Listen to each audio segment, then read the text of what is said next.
नमस्कार, बहुत स्वागत है आपका। हमारे हिंदू धर्म में दीपक प्रज्वलित करने का बहुत महत्व है और दीपक की लौ को बहुत ही पवित्र माना जाता है, क्योंकि सभी धार्मिक अनुष्ठानों में हर रीति रिवाज में दिया जलाना शुभ होता है। तो कहा जाता है कि दीपक जलाए बिना कोई भी पूजा पाठ संपन्न हो ही नहीं सकता और दीपक की बहुत महत्वपूर्ण भूमिका होती है पूजा पाठ को संपूर्ण करने में। वैसे तो आप घर के मंदिर में दिया जलाते होंगे और दिया जलाने के फायदे भी हैं, क्योंकि आप प्रभु से डायरेक्ट जुड़ जाते हैं जब आप दिया जलाते हैं। दीपक घर के सकारात्मक ऊर्जा को भी बढ़ाता है और नकारात्मक ऊर्जा को दूर रखता है। लेकिन ज्योतिष में दीपक जलाने के कुछ नियम हैं। अगर हम इन नियमों का पालन करते हैं तो आपके जीवन में उन्नति ही उन्नति होती है, और अगर पालन नहीं करते तो हो सकता है समस्याओं में पड़ जाए। तो दाहिने सबसे पहले हम ये जानते हैं कि मंदिर में दीपक जलाते समय आपको किन गलतियों को करने से बचना चाहिए, यानी कि वो गलती आपसे ना हो। तो देखिए, सबसे पहले दिशा का ध्यान रखा जाता है। ज्योतिष के अनुसार दीपक जलाने से पहले दिशा का ख्याल रखें। कभी भी पूजा के समय दीपक को किसी भी दिशा में कहीं भी रख दें, यह सही नहीं है, क्योंकि गलत दिशा में रखा गया दीपक आपको नुकसान पहुंचाएगा। सबसे पहले तो इन दीपक को अगर आप गलत दिशा में रखते हैं तो स्वास्थ्य की समस्या ज़्यादा परेशान करती है। मंदिर के पास दीपक जलाने के लिए हमेशा पश्चिम दिशा का ध्यान रखें। इस दिशा में दीपक रखना पॉजिटिव एनर्जी को आकर्षित करने के बराबर है। नियम क्या है? देखिए, आप भगवान के सामने दो तरह के दीपक जला सकते हैं। यदि आप भगवान के दाहिने हाथ की तरफ घी का दीपक जलाएं और भगवान के बाएं हाथ की तरफ तेल का दीपक जलाएं तो ये शुभ है।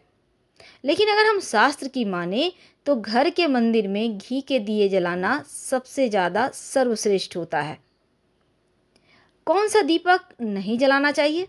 देखिए, दीपक अगर आप मिट्टी का जलाएं या धातु का जलाएं, पर दीपक खंडित ना हो, इस बात का ध्यान रखें।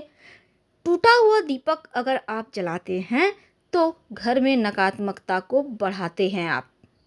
अगर आप मनोकामना पूर्ति के लिए दीपक जला रहे हैं तो खंडित दीपक जलाने से आपकी मन्नत पूरी नहीं होगी और लक्ष्मी भी नाराज हो जाती है। दूसरी बात, माना जाता है घी का दीपक भगवान को समर्पित करने के लिए जलाया जाता है, लेकिन तेल का दीपक अपनी इच्छाओं की पूर्ति के लिए जलाया जाता है। तो ऐसे दीपक जलाने से आपको लाभ भी जरूर मिलता है।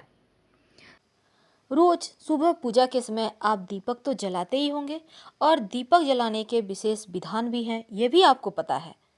सबसे पहली बात तो ये जान लें, जब भी हम कोई भी शुभ कार्य करते हैं तो दिया जरूर जलाते हैं, क्योंकि ये दिया माध्यम है उस प्रभु से जुड़ने का।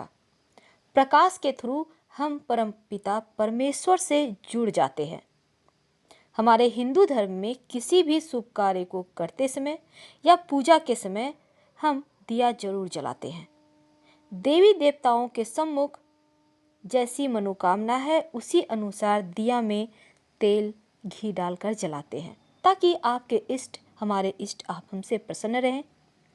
तो ऐसे में बहुत सारी मंत्र भी हैं जो दीपक जलाने के समय बोलना चाहिए, और क्या डालकर दिया जलाएं कि जीवन में परेशानियां कम हो, शत्रु विरोधी शांत रहें। सबसे पहली बात, जब भी दिया जलाइए, आप पुरुष हो या महिला हो, अपने सर को ढककर ही जलाइए। सर पर आप रुमाल भी रख सकते हैं पुरुष है तो, और महिला है तो चुन्नी रखकर। सर को खुला रखकर दिया नहीं जलाना चाहिए। सबसे बड़ी जो अक्सर लोग गलती करते हैं, यही गलती है। दूसरी बात, जब भी दिया जलाते हैं दीपक के नीचे अक्षत यानी बिना टूटे हुए चावल या 7 प्रकार के अनाज, नहीं कुछ समझ में आए तो कोई पत्ता या दोना ही रख लें, या फिर फूलों की पंखुड़ी रखिए, उसके ऊपर दिया रखकर जलाइए, वरना आपका ये पूजा भगवान स्वीकार नहीं करते। क्योंकि दीपक जलाने से ईश्वर प्रसन्न होते हैं और कृपा भी बरसाते हैं।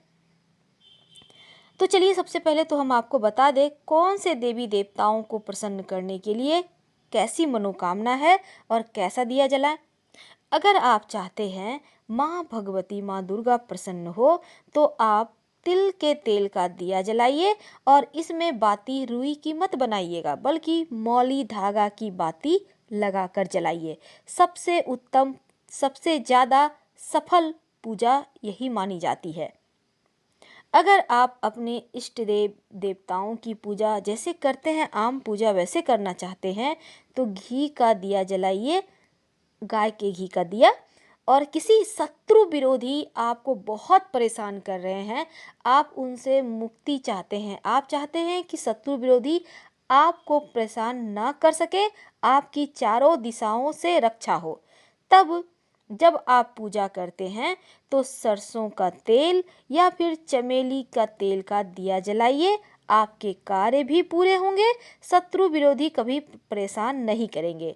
जब दिया जलाइएगा तब आप दिया जलाकर हनुमान जी की आरती जरूर कीजिएगा।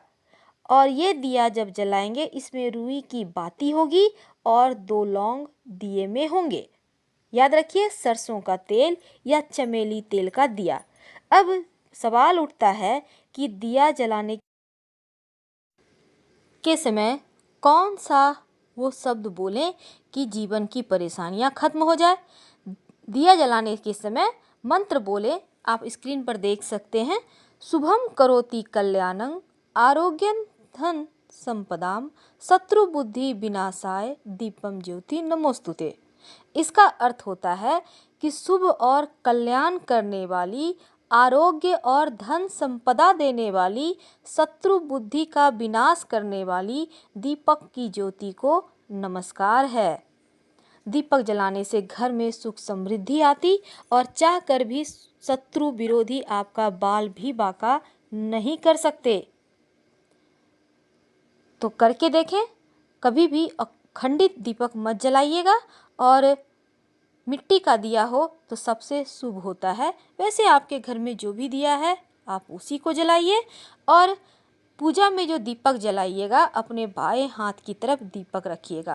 अब चलते हैं थोड़ा और आगे कि दीपक में कौन सी बत्ती लगाना सर्वश्रेष्ठ होता है। देखिए, जब आप अपने घर के मंदिर में दीपक जलाते हैं तो आपकी बत्ती का विशेष ध्यान रखना चाहिए। आप घी का दिया जलाएं तो फूल बत्ती, और तेल का दिया जलाएं तो खड़ी हुई लंबी बत्तियों का इस्तेमाल करें।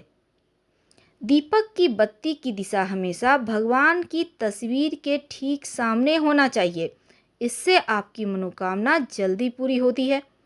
ज्योतिष में हमेशा सीधी बत्तियों का इस्तेमाल करना अच्छा बताया गया है, और दीपक की बत्ती की दिशा दक्षिण की तरफ भूल कर भी ना रखें।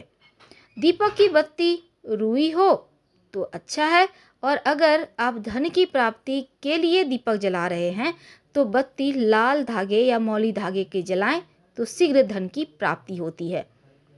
कुछ नियम का पालन आप जरूर करें दीपक जलाते समय, तो उत्तम रहता है। अब सवाल ये भी है कि दिया जलाते समय कौन सा मंत्र बोलना चाहिए और कौन किन बातों का ध्यान रखना चाहिए। देखिए, जब आप पूजा करते हैं, जैसा कि अभी हमने बताया, अब हम आपकी दिशा के बारे में बताते हैं। देखिए, जब आप दिया जलाएंगे तो अगर आप घी का दिया जलाते हैं तो अपने बाएं हाथ की तरफ रखिए, और तेल का दिया जलाते हैं तो अपने दाहिने हाथ की तरफ रखिए। दीपक जलाते समय एक मंत्र का जप करना चाहिए। हालांकि ये मंत्र हम डिस्क्रिप्शन में आपको दे देंगे, लेकिन एक बार सुन लें। शुभम करोति कल्याणं आरोग्यं धन संपदाम शत्रु बुद्धि विनाशाय दीपम ज्योति नमोस्तुते। इसका अर्थ है कि शुभ और कल्याण करने वाले, आरोग्य और धन संपदा देने वाली, शत्रु बुद्धि का विनाश करने वाली दीपक की ज्योति को हम प्रणाम करते हैं। तो जब आप पूजा कर रहे हैं तो बीच में दिया बुझना अच्छा नहीं माना जाता है, क्योंकि आप जिस कारण से पूजा कर रहे हैं वो कामना आपकी पूर्ण होने में संदेह है, ऐसा आप मान सकते हैं। तो बीच में बुझना ठीक नहीं है, आप दोबारा से फिर से पूजा कर सकते हैं। अब देखिए दूसरी बात, भगवान की प्रतिमा के ठीक सामने अगर आप दीपक रखें तो अच्छा है। अगर आप एक दिया जलाते हैं तो अगर एक दीपक जलाते हैं तो प्रतिमा के पीछे या इधर उधर दीपक बिल्कुल भी ना रखें। जब भी दीपक जलाते हैं हमेशा दीपक को आसन देकर रखें, यानी आप फूलों की पंखुड़ी किसी प्लेट पर या फिर आप चावल के दाने यानी अक्षत के ऊपर दीपक को जलाएं तो सर्वश्रेष्ठ होगा। घी के दीपक के लिए रुई की बाती और तेल के दीपक के लिए अगर आप शनिवार के दिन जलाते हैं तो काला धागे की बाती सर्वश्रेष्ठ होता है, ऐसा कहा गया है। अगर धन की संबंधी कोई मनोकामना है तो आप लाल धागे की बाती घी में डालकर आप जलाइए। और धार्मिक कार्यों में कोई भी वस्तु खंडित नहीं होना चाहिए। साथ ही इन बातों का भी आपको ध्यान रखना है। कभी भी भूल कर भी दीपक को पश्चिम दिशा में ना जलाएं, इससे गरीबी आती है और तेजी से धन का नाश होता है। शाम के वक्त मुख्य दरवाजे पर दीपक जलाने से माँ लक्ष्मी प्रसन्न होती हैं, धन धान्य बढ़ता है। दक्षिण दिशा माँ लक्ष्मी और यम दोनों का निवास होता है, इसलिए दक्षिण दिशा में दीपक जलाकर आप एक साथ माँ लक्ष्मी और यमराज दोनों को आप खुश कर सकते हैं। उत्तर दिशा में दीपक जलाने से घर में गरीबी आती है। आप दीपक की लौ इस दिशा में कर सकते हैं। घर में सुबह शाम दीपक जलाने से घर में सुख का माहौल रहता है, पॉजिटिव एनर्जी आती है। तो आज हमने आपके साथ साझा की कि कैसे एक दीपक आपके जीवन की मुश्किलों को दूर कर सकता है, सुख समृद्धि और खुशियाँ आपके घर में बढ़ा सकता है।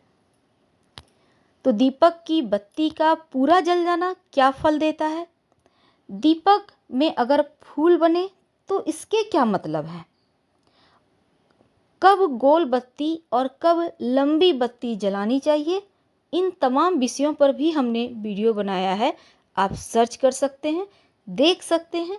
आपको अगर वीडियो पसंद आ रहा हो तब लाइक कर सब्सक्राइब जरूर करें, अपनों से शेयर करें और कमेंट में हर हर महादेव जरूर लिखें। धन्यवाद।